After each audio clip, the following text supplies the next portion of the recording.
नमस्कार विद्यार्थी मित्रांनो, आज आपण सराव संच 1.2 मधील उरलेली गणितं बघणार आहोत. 6 ते 11. आधीच्या व्हिडिओमध्ये आपण 1 ते 5 ही उदाहरणं बघितलेली आहेत. तर चला तर मग सुरुवात करूयात.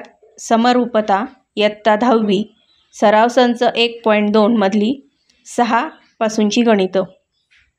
तर त्यातील 6वं गणित आता आपण बघूयात. तर त्या गणितात काय सांगितलं आहे, आकृतीत दिलेल्या माहितीवरून QP काढा. आता इथे ही आकृती दिलेली आहे बघा, तुम्हाला दिसतच असेल ती आकृती.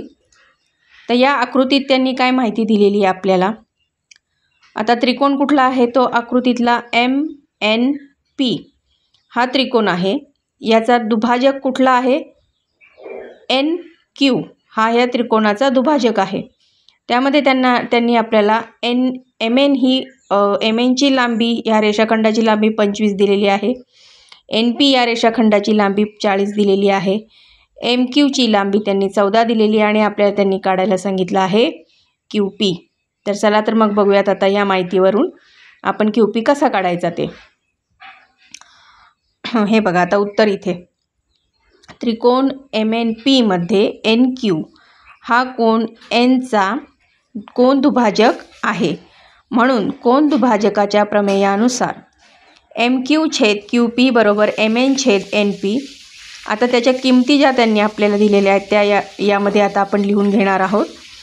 म्हणून MQ त्यांनी 14 दिलेली आहे, छेद QP आपल्याला काढायचा आहे, बरोबर 25 ही MNची लांबी दिलेली आहे, NP ही 40 दिलेली आहे. 25 छेद 40 अशा पद्धतीने लिहिल्यानंतर आता आपल्याला तिरकस गुणाकार केल्यानंतर आता यांचा तिरकस गुणाकार करायचा आहे बघा आपल्याला. 25 QP बरोबर 40 गुणिले 14. मग आता इथे हे 25 जे आहेत या इथले, हे इथे QPला गुणाकारात आहेत, ते इकडे उजव्या बाजूला गेल्यावरती भागाकारात होणार. म्हणून QP बरोबर 40 गुणिले 14 छेद 25 यांचा भागाकार केल्यानंतर उत्तर येतं QP बरोबर 8 गुणिले 14 छेद 5. यांचाही पुढे गुणाकार केल्यानंतर उत्तर येतं QP बरोबर 112 छेद 5 आणि यांचा भागाकार केल्यानंतर उत्तर येतं QP बरोबर 22.4 एकक. तर या पद्धतीने आपला प्रश्न क्रमांक 6 पूर्ण झालेला आहे. 7. आकृतीमध्ये जर AB समांतर CD समांतर FE तर Xची किंमत काढा. आता ही बघा, त्यांनी ही इथे आपल्याला आकृती दिलेली आहे. या आकृतीमध्ये 2 रेषा आहेत. तर त्यांनी कशा समांतर सांगितलेल्या आहेत, AB समांतर आहे CDला, CD समांतर आहे FEला आणि त्याच्यामध्ये त्यांनी BDची किंमत दिलेली आहे, DFची किंमत दिलेली आहे, ACची किंमत दिली आहे आणि CEची किंमत त्यांनी आपल्याला काढायला सांगितलेली आहे आणि त्यानंतर AE पूर्ण काढायला सांगितलेलं आहे. तर चला तर मग बघूयात आता आपण गणित कसं सोडवायचं ते. आकृतीत AB समांतर CD समांतर FE म्हणून 3 समांतर रेषांच्या आंतरछेदाच्या गुणधर्मानुसार BD छेद DF बरोबर AC छेद CE. मग आता त्याच्या किमती आपण यामध्ये घालून घ्यायच्या. 8 छेद 4 बरोबर 12 छेद X. म्हणून 8, आता ह्याचा तिरकस गुणाकार केल्यानंतर 8X बरोबर 12 गुणिले 4. म्हणून X बरोबर किती आहे, कसं येतात, इकडे जे 8 गुणाकारात आहेत ते इकडे उजव्या बाजूला गेल्यानंतर भागाकारात येतात. मग X बरोबर 12 गुणिले 4 छेद 8 आणि यांचा भागाकार केल्यानंतर X बरोबर उत्तर येतं 6 एकक. आता त्यांनी आपल्याला X काय सांगितलेलं आहे, तर X म्हणजे काय आहे, म्हणून आता X बरोबर CE. X म्हणजे काय, आपल्याला कशाची किंमत मिळालेली आहे, CEची मिळालेली आहे लांबी. आपल्याला ती किती आली आहे, 6. मग आता त्यांनी आपल्याला प्रश्नात काय विचारलं आहे, AEची लांबी किती आहे, तर AE बरोबर AC अधिक CE. कारण हे 3 एकरेषीय बिंदू आहेत A, C आणि E. म्हणून मग ACची लांबी त्यांनी आपल्याला आधीच दिलेली आहे प्रश्नात 12, CE आत्ता आपण काढलेली आहे. मग या दोघांची जर बेरीज केली तर उत्तर येतं 18.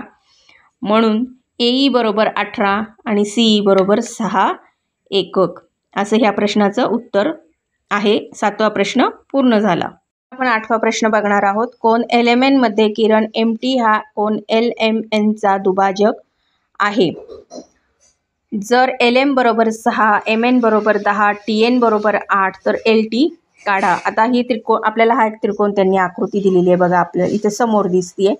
तर तो त्रिकोण काय आहे? त्रिकोण LM आणि N. आता ह्यांच्या त्यांनी रेषाखंडांच्या लांबी दिल्या आहेत. LM ची लांबी आहे 6, MN ची लांबी आहे 10, NT ची लांबी आहे 8 आणि LT ची लांबी आपल्याला त्यांनी विचारली आहे. आता हा पूर्ण जो आहे तो LN रेषाखंड आहे, पण हा कोण एमचा जो दुभाजक आहे तो कोणता आहे? MT आहे. त्याच्यामुळे या LNचे दोन भाग झालेले आहेत, म्हणून LT आणि NT हे दोन ह्या रेषेचे ही रेषा त्यामुळे दुभागली गेलेली आहे. त्यामुळे त्यांनी NT ची किंमत दिली आणि LT आपल्याला त्यांनी विचारलेलं आहे. तर चला तर मग बघूयात आता त्याचं उत्तर कसं काढायचं. त्रिकोण LMN मध्ये MT हा कोण एमचा दुभाजक आहे, म्हणून कोण दुभाजकाच्या प्रमेयानुसार LT/TN बरोबर LM/MN बरोबर, म्हणून LT आपल्याला काढायचा आहे तो तसाच लिहायचा. TN ची किंमत दिली आहे छेदामध्ये ती लिहायची 8 बरोबर LM ची किंमत 6/MN ची किंमत 10. मग आता यामध्ये तिरकस गुणाकार केल्यानंतर 10 LT बरोबर 6 गुणिले 8 LT. आता LTला हा जो 10 गुणाकारात आहे तो इकडे उजव्या बाजूला गेल्यावरती भागाकारात येणार, म्हणून LT बरोबर 6 गुणिले 8/10, म्हणून उत्तर येतं आहे LT बरोबर 48/10. म्हणजे इथे 6 गुणिले 8चा गुणाकार 48, 6 48, म्हणून 48/10.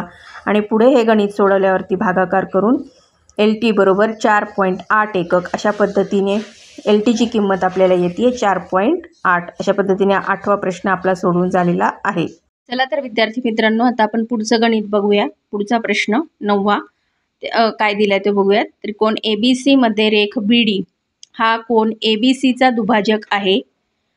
जर AB बरोबर x, BC बरोबर x+5, AD बरोबर x-2, DC बरोबर x+2 तर x ची किंमत काढा. आता हे बघा, हा त्यांनी इथे आपल्याला आकृती दिलेली आहे, त्रिकोणाची आकृती दिली आहे. तर त्रिकोण आहे त्रिकोण ABC. यामध्ये त्यांनी प्रत्येक रेषाखंडाची आपल्याला किंमत दिलेली आहे. म्हणजे x आणि किंमत किंमत दिलेली आहे, माहिती दिलेली आहे. या माहितीवरनं आपल्याला x ची किंमत काढायची आहे. तर आताच बघूयात आपण ह्या पद्धतीने आपल्याला कशी ती x ची किंमत मिळते ते उदाहरण कसं सोडवायचं ते बघूयात. त्रिकोण ABC मध्ये BD हा कोण ABCचा कोण दुभाजक आहे, म्हणून कोण दुभाजकाच्या प्रमेयानुसार AD/DC बरोबर AB/BC. आता त्यांच्या किमती घालून घ्यायच्या. x-2/x+2 बरोबर x/x+5 यांचा तिरकस गुणाकार करायचा. x(x+2 बरोबर x-2 यांचा परत पुढे गुणाकार करायचा. x गुणिले x म्हणजे x² आणि 2 गुणिले x म्हणजे 2x, म्हणून x² + 2x बरोबर हा x जो आहे ह्या पहिल्या प्रश्नाने दुसऱ्या कंसाला गुणाकार करून घ्यायचा. ते तुम्हाला माहितीच आहे, त्या पद्धतीने आपल्याला जायचं आहे. एक्सनी या कंसाला गुणायचं आहे, -2नी पुन्हा ह्याच कंसाला गुणायचं आहे. मग त्याचं कसं लिहायचं बघा, x(x+5) -2 x+5 दुसऱ्या कंसात. मग आता हे x² + 2x जसंच्या तसं लिहून घ्यायचं बरोबर. हा x गुणिले x म्हणजे x² अधिक हा 5 गुणिले x म्हणजे 5x, हा -2 कंसातला x 2x म्हणून हे 2x इथे लिहायचे. हा वजा इथे जसाच्या तसा घ्यायचा. 2 गुणिले 5 10. तुम्हाला चिन्हांबद्दल माहिती आहेच आहे की कशा पद्धतीने चिन्ह गुणाकार केल्यावरती बदलतात. वजाच राहतं गुणाकारामध्ये. तर त्या पद्धतीने आपण लिहिलेलं आहे.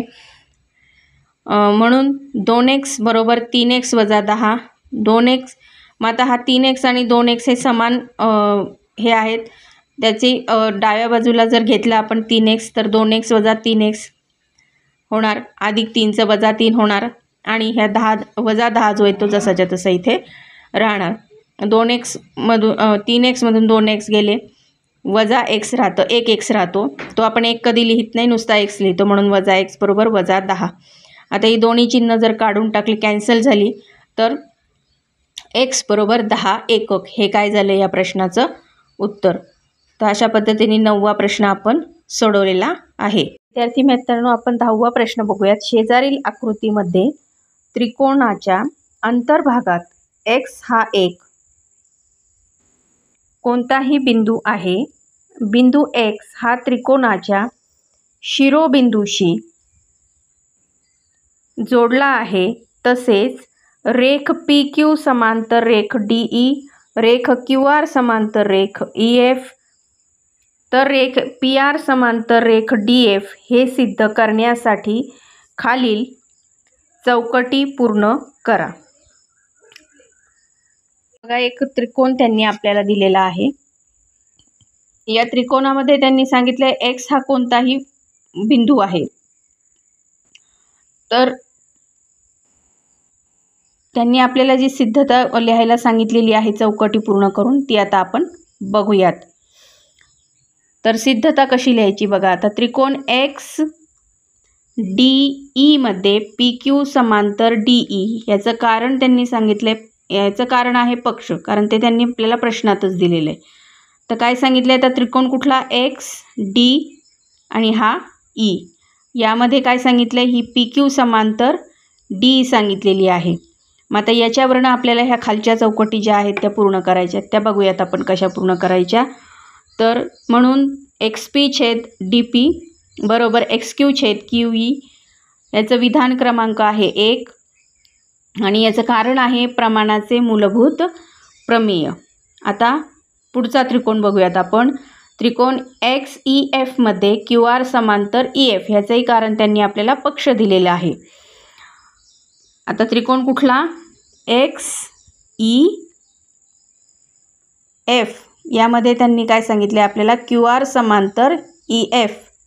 आता या त्रिकोणाचा उपयोग करून आपल्याला खालच्या चौकटी पूर्ण करायच्या आहेत.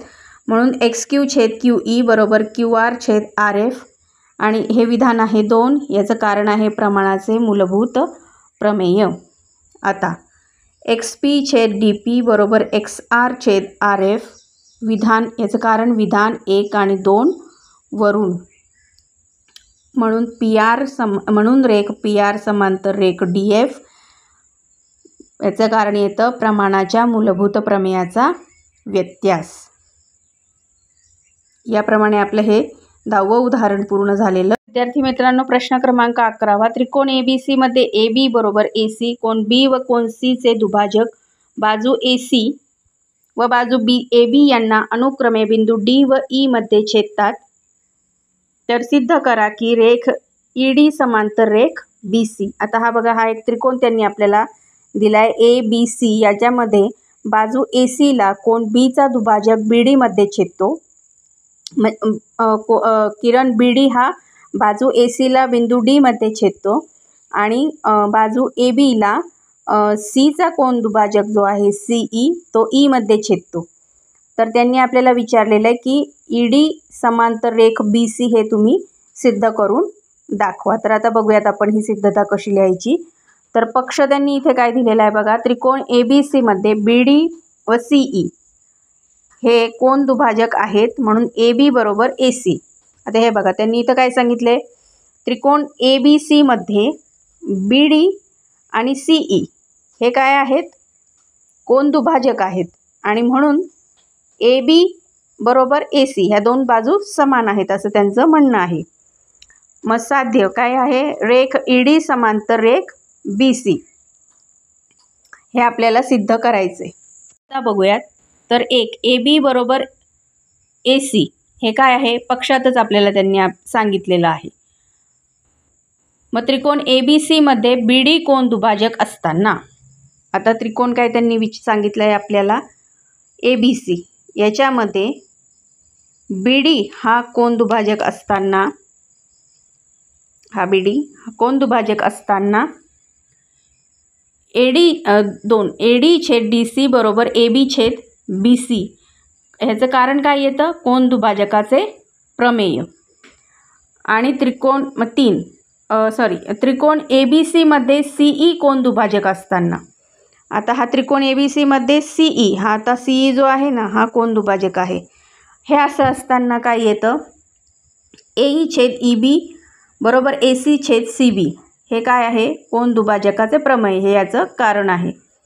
म्हणून 4 AD छेद DC बरोबर AE छेद EB विधान याचं कारण आहे विधान 1, 2 आणि 3 वरून. म्हणून त्रिकोण ABC मध्ये AD छेद DC बरोबर AE छेद EB म्हणून रेख ED बरोबर समांतर बाजू BC याचं कारण येतं प्रमाणाच्या मूलभूत प्रमेयाचा व्यत्यास. तर अशा प्रकारे विद्यार्थी मित्रांनो आपला प्रश्न क्रमांक 11वा पूर्ण झालेला आहे. हा व्हिडिओ तुम्हाला आवडला असेल तर लाईक, शेअर आणि सबस्क्राईब करायला विसरू नका. आपण भेटूया पुढच्या व्हिडिओमध्ये सराव संच 1.3 घेऊन. तोपर्यंत नमस्कार, धन्यवाद.